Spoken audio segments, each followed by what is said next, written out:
हम लाते हैं top news, आपके फेवरेट टॉक शोज और अनलिमिटेड एंटरटेनमेंट सिर्फ यूट्यूब पर। अगर आपने अभी तक हमारा चैनल सब्सक्राइब नहीं किया तो अभी सब्सक्राइब करें और बेल आइकॉन को क्लिक करके हमारी लेटेस्ट वीडियोस के बारे में अपडेट जानें। सब्सक्राइब कीजिए और हम आपको लिए चलेंगे आपकी फेवरेट वीडियो की तरफ।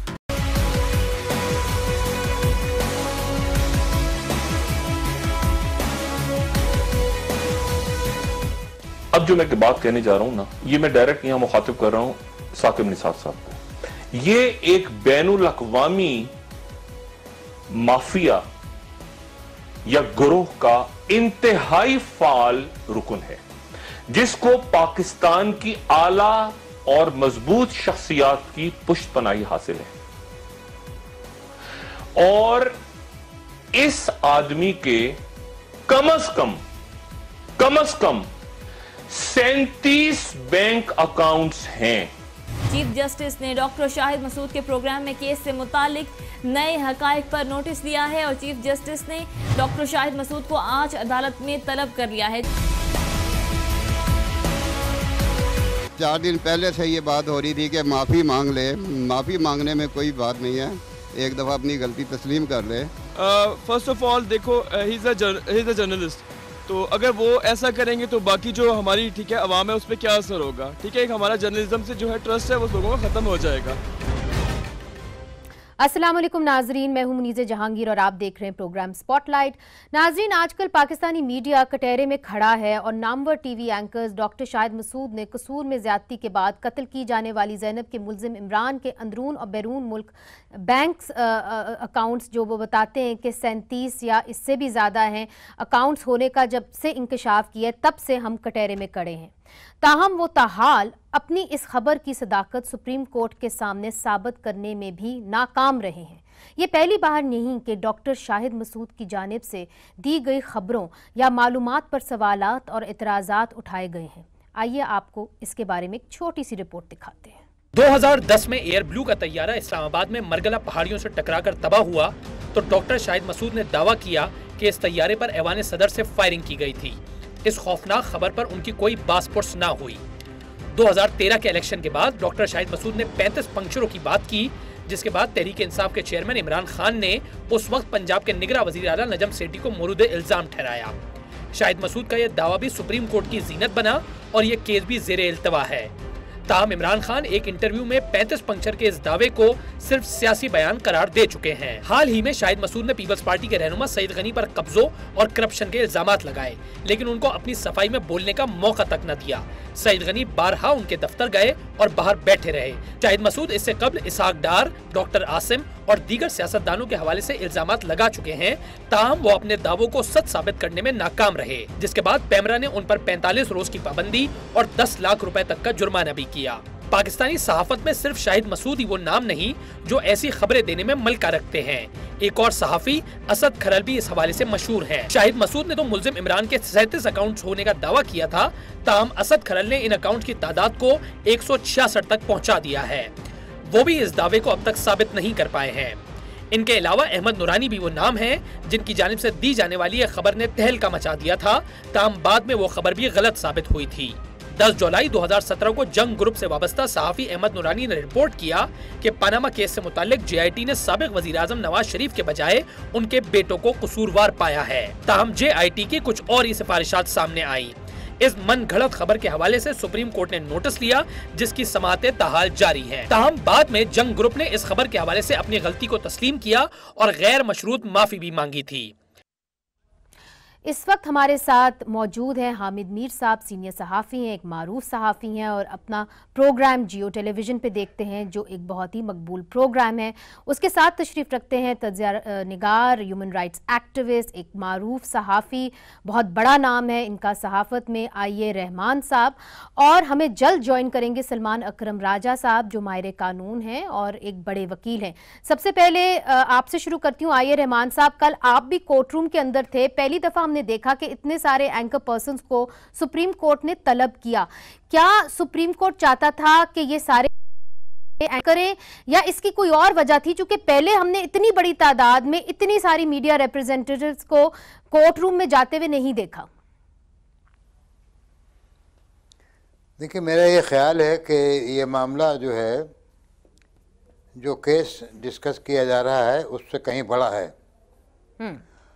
और वजह उसकी ये है कि हमारे मुल्क में कई बरस से जो न्यूज़ मैनेजमेंट का निज़ाम जारी किया जा रहा है वो उसमें ये है कि इन्फॉर्मेशन की बजाय डिस इन्फॉर्मेशन को फैलाया जाए। और वो उसके मकासद भी वाज़ह नज़र आते हैं। मकासद खालिसतन सियासी हैं, कुछ हुकूमत की भी नाकामी है, क्योंकि हमारी हुकूमत अभी तक सीक्रेट गवर्नमेंट की आदी है और सेंसरशिप पे यकीन रखती है। तो ऐसी सूरत हाल में जी डिसइंफॉर्मेशन के ज़रिए से सियासी काम चलाया जाता है। मगर रहमान साहब, इस पर सुप्रीम कोर्ट ने तो सो मोटो लिया था ना इस केस का, तो इतने ज्यादा सहाफियों को और एंकर पर्सन्स को बुलाने का मकसद क्या था? क्या आप समझते हैं कि वो चाह रहे थे कि हम ज़ाब्ता अखलाक के ऊपर पूरा उतरे, या वो कोई ओपिनियन चाह रहे थे, या कोई रहनुमाई किसी किस्म की चाह रहे थे? नहीं, देखिए, वो मैं कह नहीं सकता भी कि जो जुडिशरी का माइंड है उसे पढ़ना आसान नहीं है जी, लेकिन मेरा ये ख्याल है कि वो चीफ जस्टिस ये चाहते थे जी कि इस मामले में चूँकि जर्नलिस्ट कम्युनिटी इन्वॉल्व है, टीवी कम्युनिटी इन्वॉल्व है, एंकर पर्सन इन्वॉल्व हैं जी, तो कम से कम उनको साथ लेके चलें। अच्छा, तो एक कंसेंसस के साथ चलें। मीर साहब, आपका क्या ख्याल है इसके बारे में? कल सुप्रीम कोर्ट में आईए रहमान साहब ने बड़ी मुख्तसर लेकिन बड़ी जामे बात की और मुझे उनसे यही तवक्को थी। उन्होंने चीफ जस्टिस साहब को ये कहा कि मुझे किसी सहाफ़ी के बारे में बात करते हुए बड़ी शर्म आती है, मैंने कभी किसी सहाफ़ी के ख़िलाफ़ बात की, लेकिन अगर इन्होंने गलत खबर दी है और इनके पास सबूत नहीं है तो इनके खिलाफ कार्रवाई की जाए। बुनियादी तौर पे हम सब का यही मौक़िफ़ था। दो एक्सेप्शंस थी, ज़ियाद शाहिद साहब थे, उन्होंने डॉक्टर शाहिद मसूद को पार्शली सपोर्ट किया। अच्छा। और जो आफ्ताब इकबाल साहब हैं उन्होंने भी उनकी तारीफ की और कहा कि वो उनके पसंदीदा सहाफ़ी हैं। लेकिन इस सारी प्रोसीडिंग के दौरान जब ये सारी गुफ्तगू शुरू हो गई, शाहिद मसूद साहब को गया कि आप सबूत पेश करें, वो सबूत नहीं पेश कर सके, उन्होंने इधर उधर की बातें करनी शुरू कर दी। फिर उन्होंने कुछ बहुत गैर संजीदा किया और चीफ जस्टिस ने उनको डांट डपट भी की। गुफ्तगू के दौरान शाहिद मसूद साहब ने कोई ऐसी बातें की जिनको चीफ जस्टिस साहब ने कह दिया कि ये आप गलत कह रहे हैं। मसलन शाहिद मसूद साहब ने कहा कि जी मैंने एक दफा, आपको याद होगा कि रात के 12 बजे एक बीपर दिया था और फिर मेरे बीपर के बाद सुप्रीम कोर्ट का रात के 12 बजे बैठ गया। तो चीफ जस्टिस ने उनकी बात रोकी और उनको कहा कि वो रात के 12 नहीं बजे हुए थे, वो 10 साढ़े 10 बजे का टाइम था और उस बेंच में मैं भी शामिल था और जो आपने अपने बीपर में दावा किया था वो गलत निकला। अच्छा। तो शाहिद मसूद साहब ने फौरन दूसरी बात शुरू कर दी। तो एक मौका पे चीफ जस्टिस साहब, अगर आप ऑफेंडर साबित हो गए तो फिर मैं आपको दोबारा ऑफेंस करने के काबिल नहीं छोड़ूंगा। अच्छा। तो ये जो फिक्रा था, इससे मैंने ये अंदाजा लगाया कि चीफ जस्टिस साहब जो हैं वो ये डॉक्टर शाहिद मसूद साहब अगर अपने आप को सच्चा साबित ना कर सके तो इनको सजा देंगे। बहुत अहम बात यह थी कि चीफ जस्टिस साहब ने 3 ऑप्शन हमें खुद ही दे दिए। उन्होंने कहा कि जी इनके खिलाफ 3 मुख्तलिफ कवानीन के तहत कार्रवाई हो सकती है। पहला कानून के तौहीन अदालत है, दूसरा कानून उन्होंने बताया पाकिस्तान पिनल कोड का सेक्शन 193 है जिसमें 7 साल कैद होती है, और तीसरा उन्होंने बताया जी कि इनका केस में एंटी टेरर कोड को भी भेज सकता हूं, इन पे एंटी टेरर लॉ भी अप्लाई होता है। वो सारी चीजें सेंस नहीं फैलाई है जी, वो सारी खबर आज आई थी तो 3 उन्होंने बिल्कुल आपने कहा कि ऑप्शन सामने रख सुन लेना जी, आप सुन लेना जरा मेरी बात। तो अब इसमें मेरे ज़हन में वहां बैठे बैठे सवाल पैदा हुआ कि सुप्रीम कोर्ट ट्रायल कोर्ट नहीं होती। Supreme court Pakistan penal code की सेक्शन 193 के तहत कोई कार्रवाई नहीं कर सकती। Supreme court anti terror law के तहत भी कोई कार्रवाई नहीं कर सकती है। और सुप्रीम कोर्ट के पास जो मेरी नाकस अक्ल है, सुप्रीम कोर्ट के पास सिर्फ तौहीन अदालत का केस चलाने की उनके पास इख्तियार है। ठीक, तो अब लग ये रहा था कि शायद चीफ जस्टिस साहब के पास कोई ऐसा कानून की ऐसी शिक है, कोई ऐसी आर्टिकल है जिसका हमें था, और डायरेक्टली एक्शन लेके वो डॉक्टर शाहिद मसूद को कोई ऐसी सजा सुना सकते हैं जो एक एग्जाम्पल बन सकती है, और फिर आने वाले वक्त में वो मेरे खिलाफ, आपके खिलाफ, किसी के खिलाफ भी इस्तेमाल हो सकती है। तो इसलिए और मैंने ये लम्हा फिक्रिया होगा। मैं समझ गई हूँ आपकी बात, मैं समझ गई हूँ। सलमान अकरम राजा साहब भी हमारे साथ बैठे हुए हैं। ज़िया शाहिद साहब ने हमें फोन पे थोड़ी देर के लिए ज्वाइन किया, उनसे भी बात करेंगे। मगर सबसे पहले सलमान अकरम राजा साहब, आप बताइए कि क्या सुप्रीम कोर्ट किस किस्म की सजा शाहिद मसूद को दे सकती है? जिस तरह के हामिद मीर साहब कह रहे हैं कि जी वो सिर्फ तौहीन अदालत के हवाले से कर सकती है और किसी किस्म का ट्रायल तो कर नहीं सकती। नहीं, ये दुरुस्त है। सुप्रीम कोर्ट बजाते ख़ुद तो तौहीन अदालत ही का मुकदमा चला सकती है, लेकिन हमने देखा है माजी करीब में JIT बनी, JIT के बाद मामलात को किसी और अदालत की तरफ रेफरेंस के तौर पे भेजा जा सकता है। चीफ जस्टिस साहब ने खुद जिक्र किया एंटी टेररिस्ट कोर्ट का। तो अगर ये समझें चीफ जस्टिस साहब या अदालत उज़्मा कि जो इन्होंने बयान दिया के तौर पे बात चलाई, हालांकि अब वो कहते हैं कि मैंने महज इत्तला दी थी, उससे माशरे में दहशत फैली, सरासीमगी फैली, माशरे में एक बेयकीनी की कैफियत पैदा हो गई हुकूमत के हवाले से, माशरे के हवाले से, हम सब के हवाले से। तो उस सूरत में अगर ये मुनासिब समझें चीफ जस्टिस साहब और दीगर जज साहिबान, तो इस मामले को भेज सकते हैं किसी और मजाज अदालत की तरफ, ये कहकर कि ट्रायल की जाए। मगर आप ये भी समझते हैं कि तौहीन अदालत भी लग सकती है और ट्रायल भी हो सकता है, दोनों चीज़ें हो सकती हैं? देखिए, दो मुख्तलिफ ये जराइम होंगे ना जिनके लिए मुकदमा चलेगा। तौहीन अदालत एक चीज़ है कि जिस तरह उन्होंने TV पे इल्तजा की, फिर अदालत के सामने आकर अगर ये साबित हो कि उन्होंने दानिस्ता गलत बयानी की, तो ये तौहीन अदालत के ज़ुमरे में आएगी बात। 193 के ज़ुमरे में भी आएगी अगर ये बात हो कि उन्होंने जो कोर्स ऑफ जस्टिस है उसको ऑब्स्ट्रक्ट किया, जो तफ्तीश एक समत चल रही थी उसको किसी दूसरी तरफ मोड़ने की कोशिश की, हुकूमत को किसी नामालूम वज़ीर को उसमें इन्वॉल्व करने की कोशिश की, वो भी एक अलहदा जुर्म है। और जो सरासीमगी और दहशत का मामला है वो एक तीसरा मामला है। ठीक है, ज़िया शाहिद साहब इस वक्त हमारे साथ मौजूद हैं, वो भी कल सुप्रीम कोर्ट के बेंच के सामने हाजिर हुए थे। ज़िया शाहिद साहब चीफ एग्जीक्यूटिव हैं खबरें ग्रुप के। ज़िया शाहिद साहब, क्या वजह है कि इस वक्त शाहिद मसूद साहब अपना प्रोग्राम तो कर रहे हैं मगर कहीं और आके अपनी सफाई पेश नहीं कर रहे? ये मामला ख़त्म हो सकता है अगर वो कुछ शवाहिद सामने ले आए, क्या वजह है कि वो नहीं ला पा रहे? देखिए जी, मैं समझता हूँ कि अखबार हो या TV चैनल हो, हमारी सारी उम्र इसी मैदान में गुजरी है और अखबारात में भी गलत खबरें छपती रहती हैं, TV पे भी बाज़ औक़ात गलत खबरें आती हैं। लेकिन कानून हो या ज़ाब्ता अखलाक हो जो खुद सहाफ़ियों ने बनाया या आज के प्रेस काउंसिल में जो राइज है, हकीकत ये है कि जब भी कोई गलती हो जाए तो अखबार पहली अशात में उसकी इस्लाह करता है, बाज़ औक़ात माज़रत भी तलब करता है और ये कहता है कि जी ये खबर हमसे गलत जो है छपी है। इसी तरह से TV चैनल भी ऐसी खबरें देते रहते हैं जो गलत होती हैं, लेकिन बाज़ औक़ात तो आधे घंटे बाद, बाज़ औक़ात घंटे बाद वो इसकी तरदीद भी कर देते हैं और फिर मामला खत्म हो जाता है। तो आप ये कह रहे हैं कि एक बात का बतंगड़ बना लिया गया है, क्योंकि बार बार खुद डॉक्टर शाहिद मसूद ने कहा था कि सुप्रीम कोर्ट को मेरी इस बात का नोटिस लेना चाहिए। देखिए, मैं आपकी इस बात से मुत्तफिक हूँ, मैं अपनी बात मुकम्मल कर लूँ जरा। मैं जो कहना चाहता था वो ये था, मैंने हरगिज नहीं कहा कि शाहिद मसूद साहब ने ठीक कहा।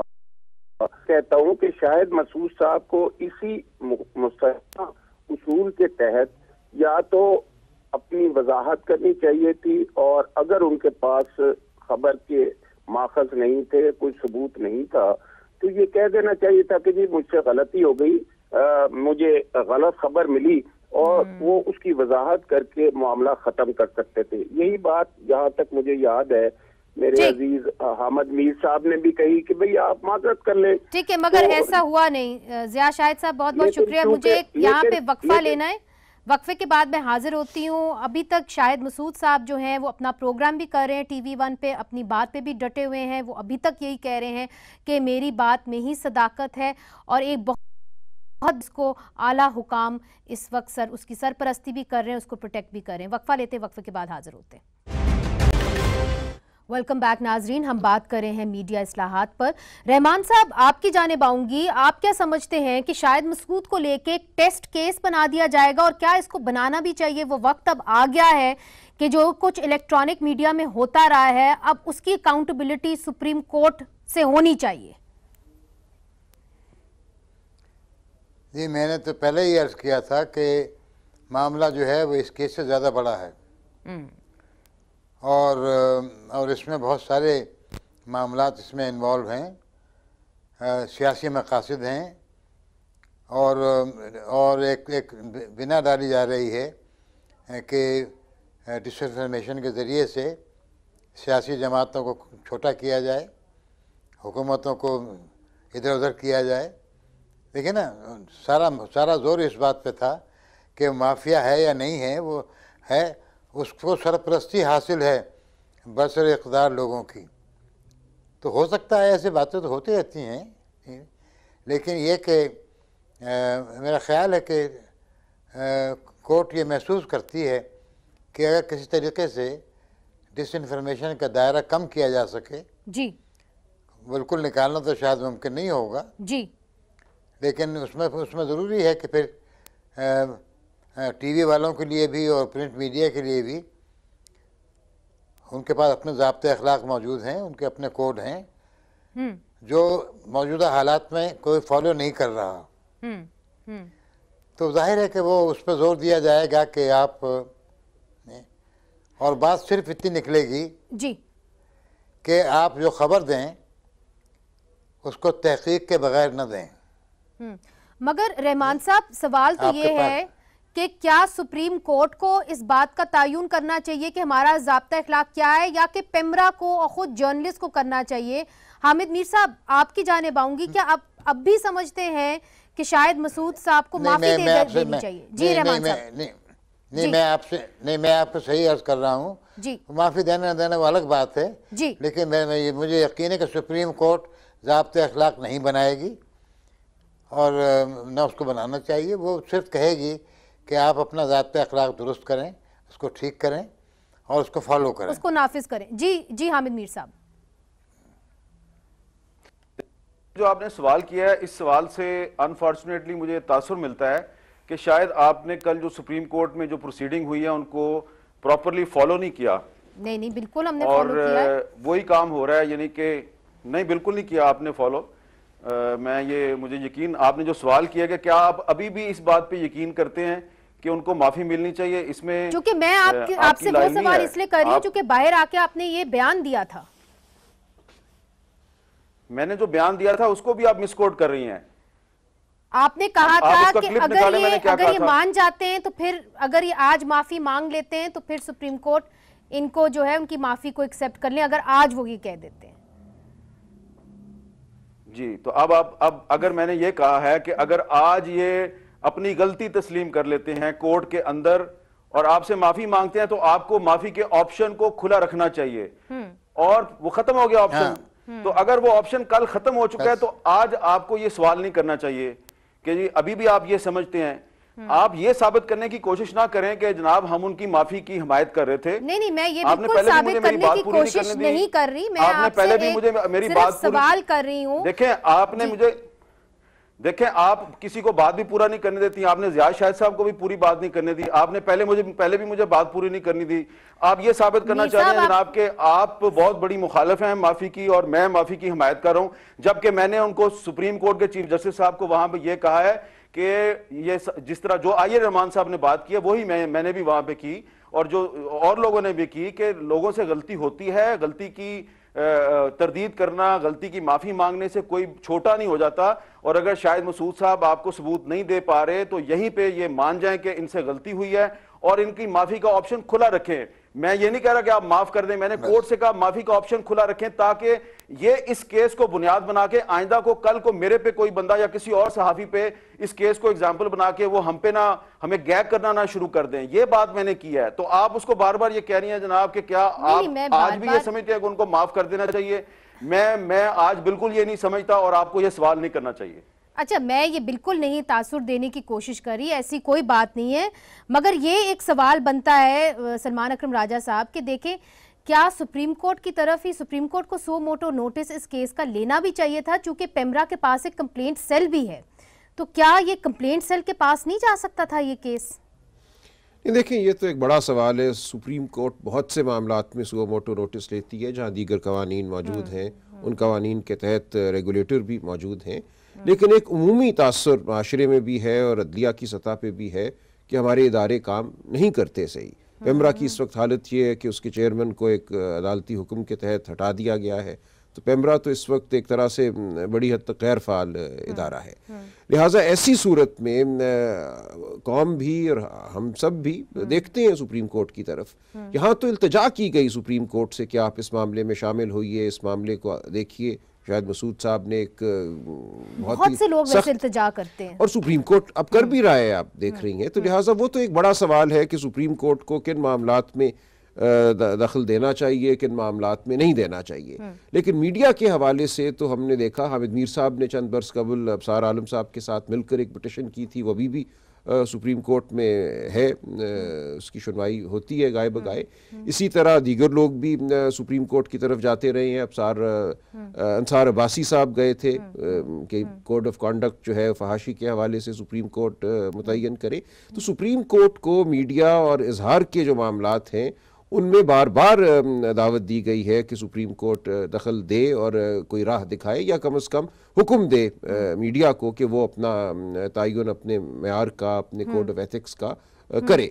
तो सुप्रीम कोर्ट का चूंकि बहुत करीबी ताल्लुक है आज़ादी इजहार से, एक फंडामेंटल राइट है, और उस फंडामेंटल राइट के बुनियादी हक के तहफ़्फ़ुज़ के लिए बिलाखिर आपको अदालत की तरफ ही जाना पड़ता है, सुप्रीम कोर्ट की तरफ ही जाना पड़ता है। लिहाजा एक तरह से ये कानूनी और आइनी मामला बन जाता है कि इजहार क्या हो, इजहार पर क्या हदबंदी की जाए, क्या कदगन लगाई जाए, ये बिल्कुल एक कानूनी मामला है। और कदगन लग सकती है इस मामले के ऊपर, चूंकि हमने पहले भी देखा जब हामिद मीर साहब के हवाले से उनके ऊपर जब फायरिंग हुई थी तो जियो के ऊपर कदगन लगी भी थी और मेरे ख्याल में उन्होंने एक हैवी फाइन भी जो है वो अदा किया था। तो इस केस में भी क्या ये हो सकता है? देखिए हो सकता है, ये इख्तियार तो है पेमरा के पास। वो मामला अगर खालिस्तन कानूनी पैराए पे चलेगा तो काउंसिल ऑफ कंप्लेंट्स जब वो बनेगी, जब चेयरमैन होंगे पेमरा के, उस वक्त वो कार्रवाई चल सकती है। लेकिन जो हवाला आप हामिद मीर साहब के हवाले से दे रही हैं वो शायद मामला तमाम पेमरा के कानून के तहत नहीं चला था। उस वक्त तो हालात और हो गए थे और बिल्कुल एक लगा के एक इदारे पे हमला हो गया है और इदारा जो है वो नाला है। तो हमें नहीं पता कि उस वक्त जो सस्पेंड किया गया या ऑफ एयर किया गया उस चैनल को जहां हामिद मीर साहब अपना प्रोग्राम करती हैं, क्या वो खालिस्तन किसी कानूनी हुक्म के तहत था या बस वो हो गया चैनल केबल ऑपरेटर्स ने वो एक बिल्कुल ही किसी और किस्म का केस था। मगर अब आगे क्या होगा अब ये देखना होगा, क्या मीडिया जो है वो अपनी अकाउंटेबिलिटी कर पाएगा और कौन से इदारे जो हैं वो इस्तेमाल होंगे। पेमरा भी एक इदारा है मगर PFUJ भी है, उस पर भी बात करेंगे एक वक्फे के बाद।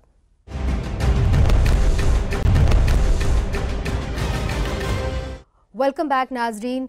रहमान साहब, आज राना सनाउल्लाह साहब ने एक बयान दिया। उन्होंने कहा कि शाहिद मसूद साहब जो हैं वो एक मोहरा हैं और उन्होंने ये कह डाला कि जो लोग धरने के पीछे थे, जो लाहौर में ताहिरुल कादरी साहब ने धरना बैठाया था, जो लोग धरने के पीछे थे वही लोग जो हैं वो शाहिद मसूद के पीछे भी हैं।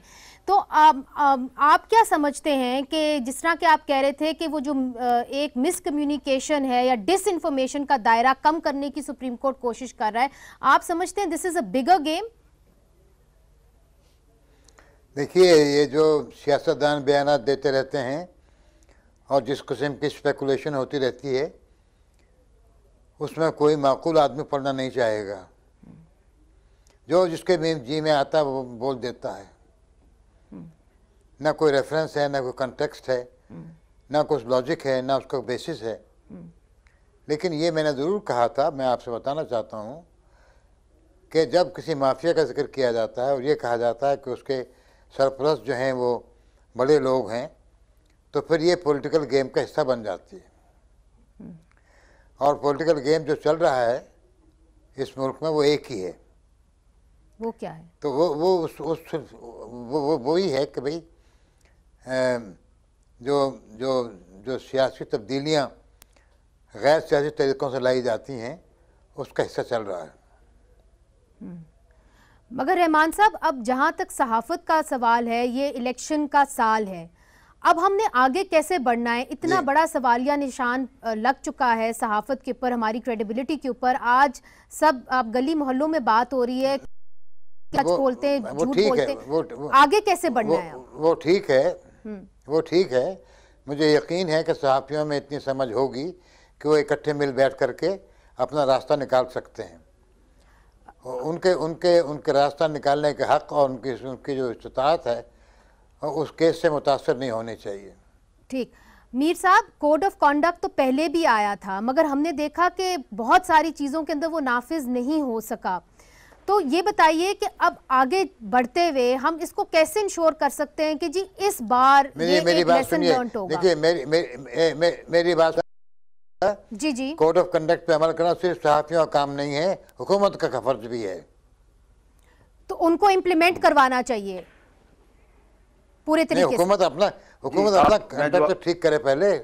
जी मीर साहब। जी देखें, ये जो कंडक्ट बना था वो इसलिए उस पर अमल दरामद नहीं हो रहा कि पैमरा एक इंडिपेंडेंट इदारा नहीं है। पैमरा जो है वो हुकूमत का स्टूज है, वो हुकूमत पे उसका मुकम्मल कब्जा है, हुकूमत का कंट्रोल है पैमरा पे। आप उसका जो बोर्ड ऑफ डायरेक्टर्स है देख लें, उसमें कितने लोग हैं, उनमें से हुकूमत के सेक्रेटरी कितने हैं, और मुस्लिम लीग नून के सिटिंग ऑफिस बेरर्स जो हैं वो पैमरा के बोर्ड ऑफ एग्जीक्यूटिव बोर्ड में बैठे हुए हैं। और जब उस पर मुकम्मल कब्जा होगा हुकूमत का, उसकी क्रेडिबिलिटी खत्म हो जाएगी। जाहिर बात है फिर पैमरा कोई अगर किसी सहाफ़ी के खिलाफ, एंकर के खिलाफ कार्रवाई करेगी, वो हाई कोर्ट में जाएगा, सुप्रीम कोर्ट में जाएगा, स्टे मिल जाएगा। क्योंकि एक इंप्रेशन है कि पैमरा तो एक सरकारी इदारा, हुकूमती इदारा, इंडिपेंडेंट रेगुलेटरी अथॉरिटी नहीं है। तो इसलिए पैमरा के कानून को भी तब्दील करने की जरूरत है, पैमरा को हुकूमत के दबाव से आजाद करने की जरूरत है। ये जो अभी आप थोड़ी देर पहले बात कर रहे थे कि जब मेरे पे 2014 में अटैक हुआ था, तो उस वक्त हुआ था वो किस कानून के तहत हुआ था? वो पैमरा ही के तहत हुआ था। पैमरा में उस वक्त के डिफेंस मिनिस्टर ख्वाजा आसिफ साहब ने रेफरेंस फाइल किया था, जियो के खिलाफ गद्दारी का इल्जाम लगाया था, गद्दारी का रेफरेंस फाइल किया था उन्होंने, और उसके बाद जियो ने माफी मांग ली थी। मैंने माफी नहीं मांगी थी, मैं विक्टिम था। मैं अभी तक अपनी उस मौकफ पे कायम हूं। जो मौकफ मैंने सुप्रीम कोर्ट के 3 जजों के कमीशन के सामने तहरीरी तौर पे पेश किया था, उस पे मैं आज भी कायम हूं। मैंने ना उस वक्त माफी मांगी थी, ना मैं आज माफी मांगता हूं। और पैमरा को चाहिए कि उस पर कार्रवाई करे, या कोई और इदारा है तो वो कार्रवाई करे। आइए, रहमान साहब की बात बिल्कुल ठीक है, बिल्कुल ठीक है कि पाकिस्तान में आज भी जमहूरियत के खिलाफ साजिश हो रही है, लेकिन पाकिस्तान ने बड़े वाज़ेह अल्फाज में कहा है कि अगर जमहूरियत नहीं होगी तो मैं भी हूंगा। तो इसका मतलब यह है कि उन्होंने इनडायरेक्टली ये कहा है कि अगर ये जो शाहिद मसूद साहब ने जो भी एक तूफान खड़ा किया है, सनसनी फैलाई है, अगर इसके पीछे कोई लोग हैं और वो कोई जमहूरियत के खिलाफ साजिश कर रहे हैं, तो कम से कम चीफ जस्टिस ऑफ पाकिस्तान उस साजिश का हिस्सा नहीं बनेंगे। और पहले भी पाकिस्तान के जो इंडिपेंडेंट जर्नलिस्ट हैं वो ऐसी किसी साजिश का हिस्सा नहीं बने और आइंदा भी नहीं बनेंगे। सलमान साहब, how do you see it, जो हामिद मीर साहब कह रहे हैं? देखिए, जो मीर साहब ने बात की, जो रहमान साहब ने बात की, वो यही है कि इस मुल्क में एक वो बयानिया तो चलता रहता है कि जो भी हुकूमत हो, कि वो हुकूमत बुरी है, हुकूमत सरपरस्ती करती है, हर किस्म के जराइम की हुकूमत जो है नाअहल है, उसको गिर जाना चाहिए। तो वो बयानिया सहाफ़त में भी चलता है, सहाफ़त से बाहर भी चलता है। तो वो तो हम लोगों के लिए कब देखी भाली बात है। लेकिन ऐसा नहीं है कि हम उसको तस्लीम कर लें, हम उसको रेजिस्ट करते हैं, रद्द करने की कोशिश करते हैं। लेकिन ये भी हकीकत है, कोताहियाँ होती हैं हुकूमतों से, लेकिन कोताही का हरगिज़ ये मतलब नहीं होता कि हुकूमत पर चढ़ दौड़ें और हुकूमत को बिल्कुल गद्दार। और मगर जो मीर साहब कह रहे हैं कि पैमरा इंडिपेंडेंट ही नहीं है और उसको एक इंडिपेंडेंट इदारे की तरह देखते ही नहीं है, और पैमरा का भी काम है कि कोड ऑफ कॉन्डक्ट, पैमरा कानून बहुत खराब कानून है जी। तो कानून में भी अभी इस्लाहात लाने की जरूरत है। तो फिर इलेक्शन ईयर के अंदर आप कैसे जर्नलिस्ट बॉडी से आप ये एक्सपेक्ट कर सकते हैं कि जी वो सही मायने में रिपोर्टिंग करें? देखिए, जर्नलिस्ट जो है सारी दुनिया में, पहला तो जो रेगुलेशन का जो एक हिसार है वो सेल्फ रेगुलेशन ही है ना। जर्नलिस्ट कोई जुनून ज़्यादा लौंठे लड़कियां तो नहीं है ना।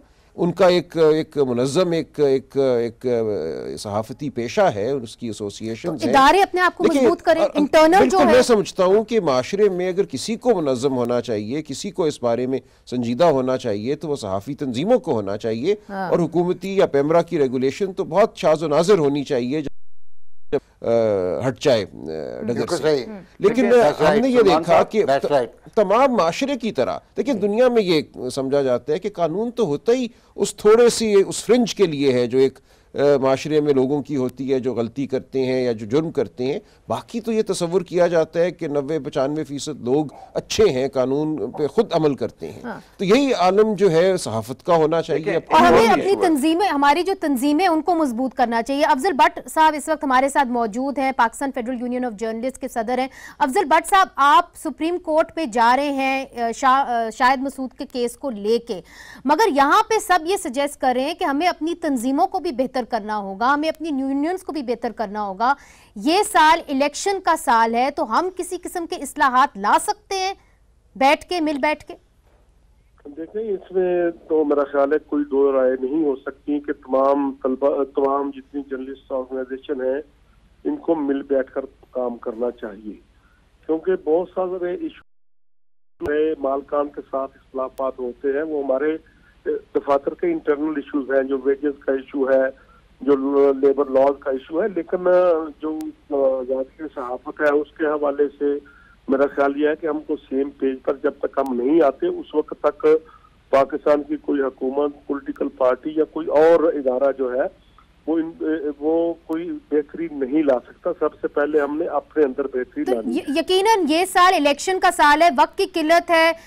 भट्ट साहब, ये बताइए कि आप लोग जो इस्लाहात लाने जा रहे हैं या कोई इसके बारे में कोई बातचीत भी हो रही है कि जी क्या करना है इस साल जर्नलिस्ट ने इस मामले पे? देखिए बाद तंजीमों को अनपॉपुलर डिसीजन भी लेने पड़ते हैं। अच्छा। हमारी अभी हैदराबाद में Pakistan federal union of journalist की 3 रोजा मीटिंग थी फेडरल एग्जीक्यूटिव काउंसिल की, जिसमें हमने इन तमाम चीजों पे 3 दिन बहुत चारों सूबों से वहाँ नुमाइंदगी। बट साहब, वक्त की किल्लत है, इस वक्त आप लोग क्या अनपॉपुलर डिसीजन लेने जा रहे हैं? देखें, एक तो ये है कि अभी डॉक्टर शाहिद मसूद साहब का जो केस था इसको हमने वेलकम किया कि सुप्रीम कोर्ट में ठीक है, ये पता चलना चाहिए खबर ठीक थी या झूठी थी। दूसरा, इसमें अफसोसनाक बात यह है कि वहाँ तमाम मालकान की तंजीमों को तो बुलाया गया, लेकिन PFJ को उसमें बुलाया नहीं गया था। इसलिए हमने फैसला किया है कि PFJ उसमें दरखास्त देकर पार्टी बनेगी। उसके लिए हमने मोहतरमा आसमा जहांगीर साहबा की खिदमत हासिल कर। ठीक। रहमान साहब, मूविंग फॉरवर्ड, क्या ये काफी होगा कि शाहिद मसूद साहब के साथ के खिलाफ जो है हम लोग मूव करें, या आपको क्या लगता है, आपकी अपनी एक बहुत बड़ी यहाँ पे स्ट्रगल भी है, एक्सपीरियंस भी है, जर्नलिस्ट बॉडीज को फिल फॉर क्या करना चाहिए इलेक्शन साल की प्रिपरेशन के लिए, और ये देखने के लिए कि जी कम अज कम जो खबरें हैं वो जेन्युइन निकलें?